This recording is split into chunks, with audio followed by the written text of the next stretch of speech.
Well, hey, I am glad that you are all here this morning.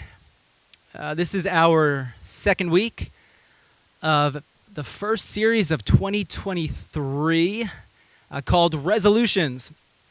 And if you are just joining us, last week we began the year by asking 5 questions. So let's poll the audience. Who spent some time with those questions this week? All right. See a few hands there. I see a few notebooks coming out. The purpose of those 5 questions was for us to grow an awareness of what 2022 looked like for us, what we're bringing with us into this new year, and then where we would like to see ourselves go in 2023. Or what are we hoping to accomplish? And now what I want to do beginning this week for the next 3 weeks is I want to offer you all 3 resolutions for this new year. How many of you have made resolutions for 2023? A couple of us. How many of you have broken those resolutions or given up on them already? Well, 2 weeks into the new year, I want to offer you 3 resolutions that for me are really, really important. And I hope they'll be just as helpful for you. And these resolutions, they'll correspond with our vision. I think it's always helpful in the beginning of every single year to talk a bit about Awaken, you, this community, what we are doing here, what it is that we are committing to. Here's the thing here's the vision for everyone who needs a reminder. Anyone remember? If you've been here for a couple of years, do you even know what the vision is? Could you spout this out? Someone like, hey, what's the vision of Awaken? For some of our visitors here this morning, anyone want to stand up and, hey, here we go. You have it fully memorized. It's a bumper sticker on the back of your car. Here's our vision. We try to keep it as simple as possible here at Awaken. Creating followers of Jesus. That's what we're doing here. We are attempting to create followers of Jesus. How do we do this? 3 ways. By welcoming others into God's love, creating communities of belonging, and loving our neighbors. Again, trying to be as simple and basic as possible, but if you've ever tried living these out, you know how difficult these can be. Sometimes we struggle with love. In our mind, it's an ideal that we desire to achieve, but then the nuances of it, the practicalities of it, it can get a bit hazy. It can be difficult. Jesus' command, love your enemy. I mean, how many of you you're like, yeah, sign me up for that one? No, we all need some help with that. This morning, I want to talk about that first part of our vision, welcoming others into God's love. And here's something else about our vision here at Awaken. There's 2 components of it. There's a collective component of this vision. So when we say that this is who we are at Awaken, that we're creating followers of Jesus by welcoming others into God's love, what we're saying is this is who we are together.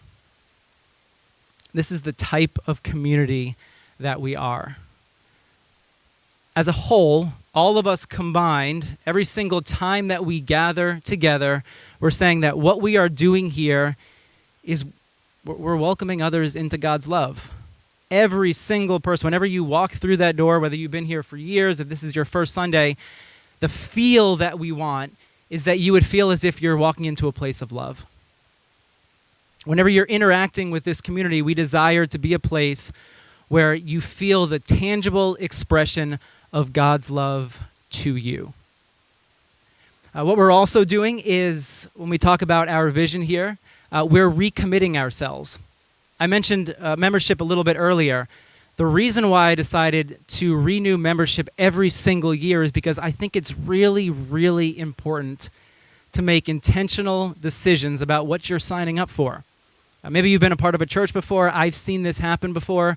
People become members of a church, and 6 months later, 2 years later, they've forgotten what it is that they've committed themselves to.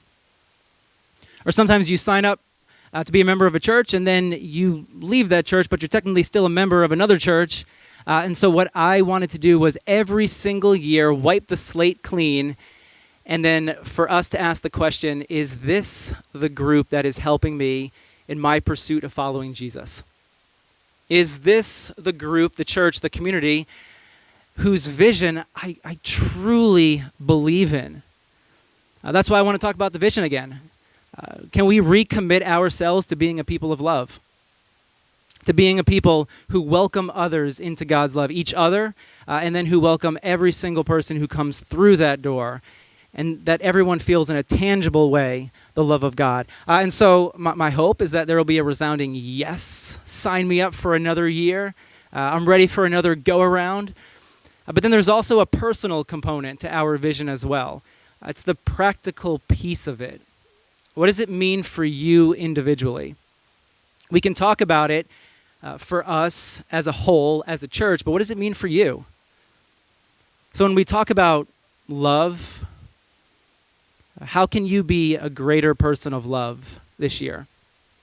What does it look for you in a very practical way? When we talk about creating followers of Jesus, our large vision, what does it mean for you?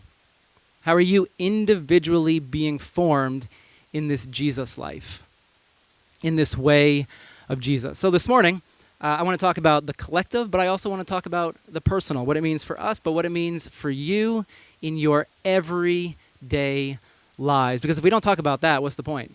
If we talk about ideals, we're up here in the clouds. We don't talk about the practical piece of how this looks when you're talking to the butcher or you're talking to the bus driver, whoever it is that you happen to rub shoulders with throughout the week, then it means nothing. We have to talk about what this means for us in the normal daily lives that we all live. I have titled this sermon, A Resolution to Love. Very, very basic. I want to offer you 3 resolutions. Here's the first one. A resolution to love. And there's a story of Jesus in the book of Luke that I think beautifully illustrates this resolution.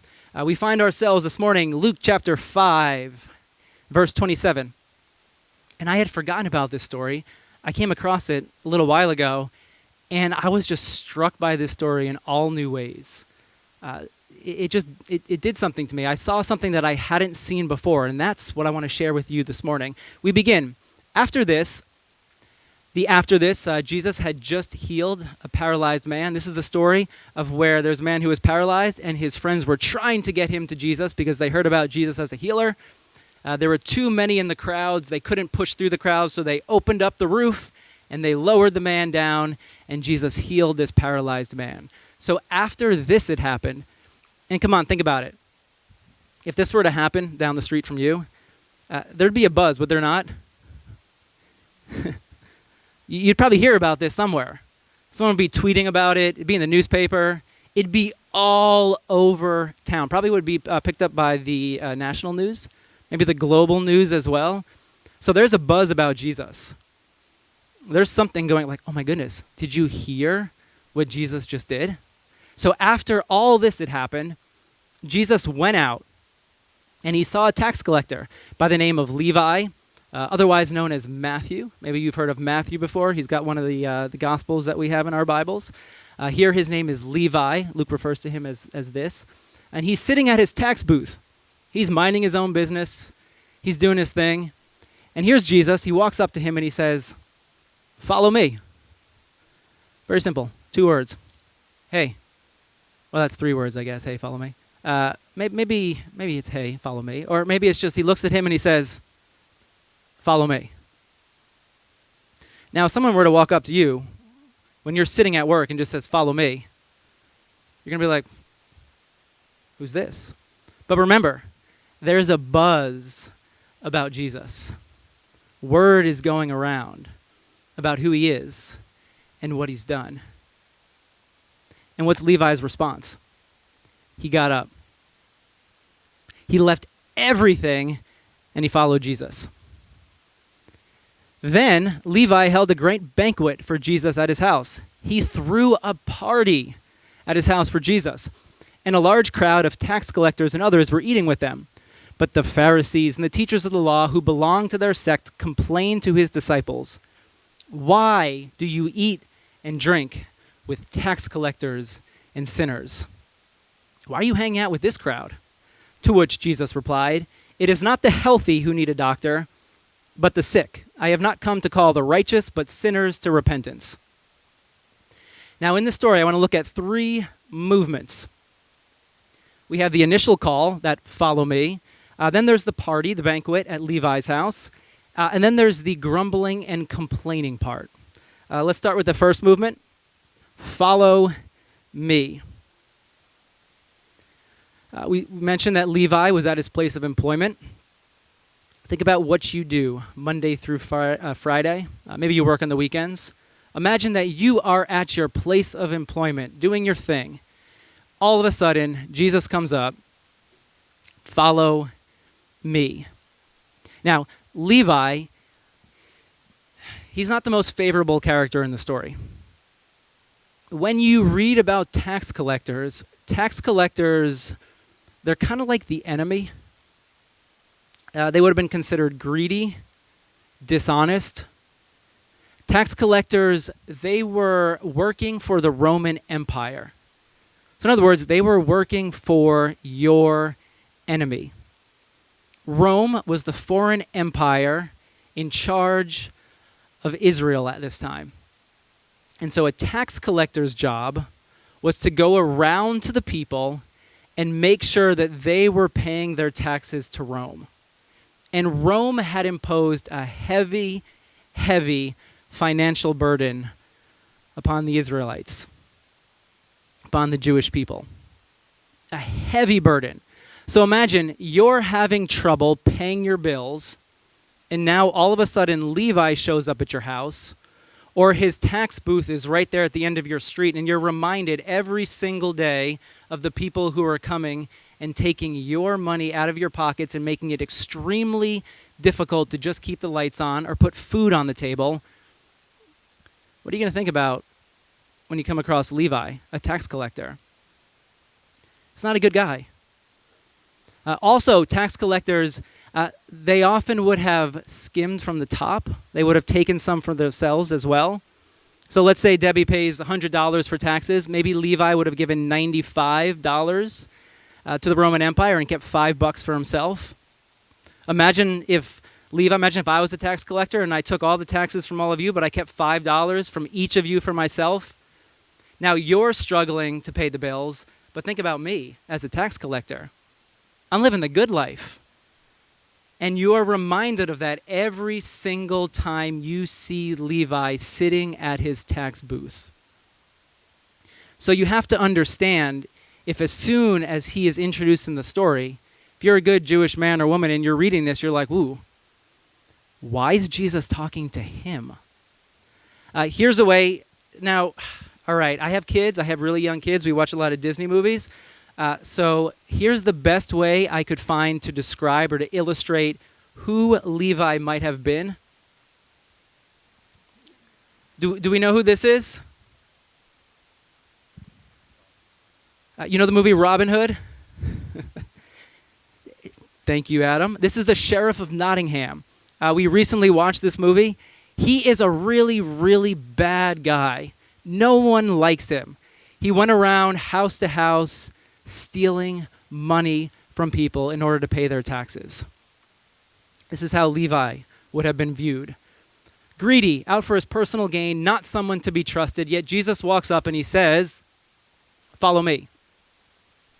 Now, I have translated this for you in my own personal translation 3 different ways. Here's what Jesus would have been saying. I could use a guy like you. Or, you're the kind of follower I need. This is mind-blowing, is it not? A dishonest, greedy man, and Jesus walks up to him and he says, hey, you're the kind of follower that I need you to be part of my inner group. Or here's the third way. You're the kind of person who can change the world.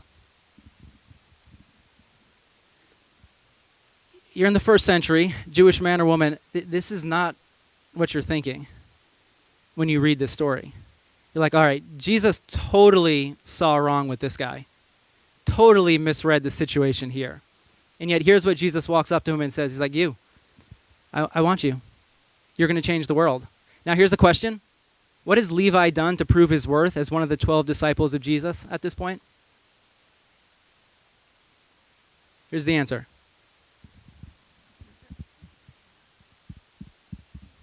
Absolutely nothing. Actually, quite the opposite. He's done everything to disprove himself as a disciple or follower of Jesus. We see a dishonest, selfish, greedy tax collector. Jesus sees immense worth and value. When we talk about our vision, welcoming others into God's love, here's what we mean by it. We believe that everyone is worthy of receiving God's love. Remember, I told you we're going to keep things very basic, very simple here. When we say we're welcoming others into God, we believe every single person is worthy of receiving God's love. We believe that everyone is invited to follow Jesus right where they find themselves. What did Levi done? Nothing. Everyone is invited. Follow me. Follow me. It's a universal invitation regardless of where anyone happens to be. Then here's the third thing that we mean by it. We desire to be a group that offers this welcoming love of Christ to everyone. Let's move to the second part of this story. Movement 2, the banquet at Levi's house. We're told that Levi throws a party. He gets up, he follows Jesus, he throws a party. Who does he invite? All of his friends. You know what this is? This is Levi's Google review. How many of you have left Google reviews before? Maybe Angie's List reviews. I remember when we were doing our house renovations, I was trying to find different contractors. The way in which I would try to find contractors, I would try to get personal recommendations, people who have used other contractors before, because that always seems to be the best. So if you use someone, you're like, hey, I have the best carpenter. Let me give you his name. The carpenter has done some really, really good work, and you want everyone to know about his work. You want others to use him for their work. Oftentimes, I would read Google reviews to see what people had to say about this particular business. Now, you have to kind of sift through the reviews a little bit. I get it. But what Levi was doing, he was throwing a party, and he was saying, hey, I want all of you to check out this person. I want to introduce you all to Jesus. Now, I was looking at Google reviews. Can I just share with you the best 5-star Google review that I read? Because if you're going to write a review, here is the best way to write a review. It's for a fish restaurant. I've never eaten a fish in my life, but I recently went for a swim in the ocean and was bitten by a fish. I'm not sure what kind, but it hurt. So I decided to get my revenge by eating its friends and family, harnessing the power of aquatic supremacy. Who comes up with a phrase like that? Aquatic supremacy. That is the phrase of 2023. I know we're 2 weeks into it, but I think that one might hold through the whole year. Now, I wasn't sure what type of fish was best for this, but Stephanie actually did a really good job explaining the various species available for consumption. She even went into detail describing their textures, aroma, and flavor of each. She then helped me narrow down my options to the meal that was right for me, and I loved every last bite. I got Cajun-style catfish with zucchini and dynamite fries. Thank you so much, Stephanie. You really know your fish. Don't write a Google review unless you're going to aspire for something like this. Yeah, Levi, he was writing a review. He was saying, hey, let me show you what happened to me. I experienced something, and I want all of you to share in that experience. So he invited all of his friends who just happened to be tax collectors because that was his business. That's who he hung out with. And we then move into this third part of the story. And the religious leaders, the teachers, began grumbling and complaining.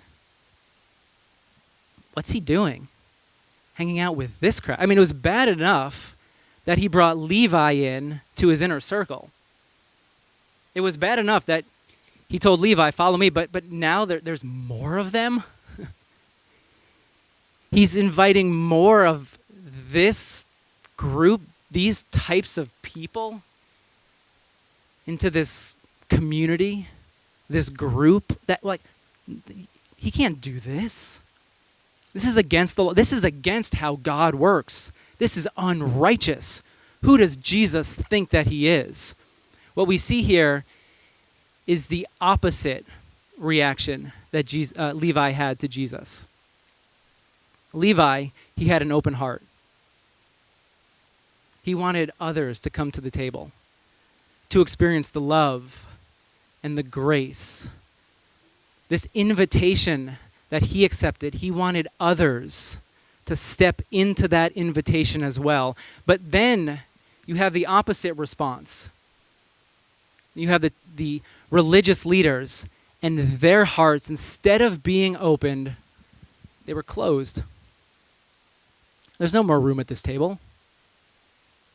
We can't bring others in, especially people that are like that. There's no place for them here at the table with Jesus. So here's the resolution for us this year. Be a person of love and welcome for all. I want to break this down. I want to make it really, really practical with a story and a question. A couple years ago, after service had ended, I was standing in the back. We used to meet at another building. And someone came up to me immediately after service, made a beeline for me.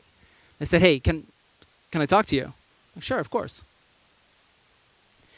Well, they started going into sharing some concerns that they had about a few people who were attending Awaken. And they wanted me to address their concerns in one of my sermons.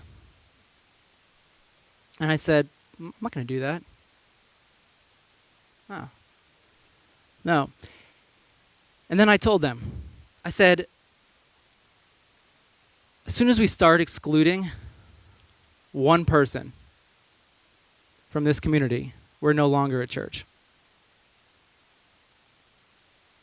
As soon as we start saying who can and can't be a part of church, of this community, we've lost the plot. We're no longer a church. Church is for every single person. The love of God is for every single person, no exceptions. There's no one who is excluded. And as soon as we start excluding people and saying who can and can't be a part, we cease to be a church. A community that expresses the grace and love of Christ for all people. Now there's this book. It's called The Great Spiritual Migration by Brian McLaren. Absolutely love this book. He has a chapter about love that is probably one of the best chapters, one of the best things about love that I have ever read. I was revisiting the book this past week, and he had a question in there within this chapter that deeply, deeply challenges me. It challenged me when I first read it a couple of years ago. It still challenges me today. Here's what he says in the book. Thousands of church boards will meet this month. This moth. Will meet this month asking a predictable set of questions. How do we pay the bills? What do we do about declining numbers? Why don't young people attend anymore? How can we find good staff when we can't afford decent salaries? And yes, all these are practical questions that need to be addressed, that need to be asked. He says, but sooner than many people think, tens of thousands of church boards will meet to ask the question. Here's the question I want to raise for us today. What can we do to better teach our people to love? Imagine if that was the question at the center of every church. What can we do as a church, as a leadership team? How can we better teach all of us to love? This question challenges me. It reminds me of what is most important. It reminds me of this is why we're here. This is why we exist. We're a community of people that gather together in order to learn to love in the way of Jesus. Now, McLaren goes on, and he lists the 14 qualities of love in his own translation, listed in 1 Corinthians. And I want to read those 14 qualities. Here is what love looks like. It's how God expresses love, and it's how we are being invited to express love in our lives. Love is essential. Without it, nothing else matters. Love's at the center. Love is patient. Love is kind. Love is generous, not envious. Love is appreciative of others, not boastful of self. Love is humble, not arrogant. Love is courteous. It's not rude. Love is flexible. It does not insist on its own way. Love is gracious, not irritable. Love is merciful, not resentful. Love is positive. It does not rejoice in wrongdoing, but rejoices in the truth. Love is resilient, bearing, believing, hoping, and enduring all things. Love is perpetual. It never ends and it never goes out of style. Love is supreme, even greater than faith and hope. Is there a quality here that stands out to you? That resolution for us, be a person of welcome and love for all people. Is there a quality of love that you desire to focus on this year? As a church, we want to be asking the question, how can we better teach all of us to exhibit this way of love in our lives? It's the way of Jesus. It's the invitation that we are being offered to walk in this way. As we begin 2023, here's my charge, my hope for Awaken as a whole and for us as individuals, that we would commit to being intentional about growing in love this year.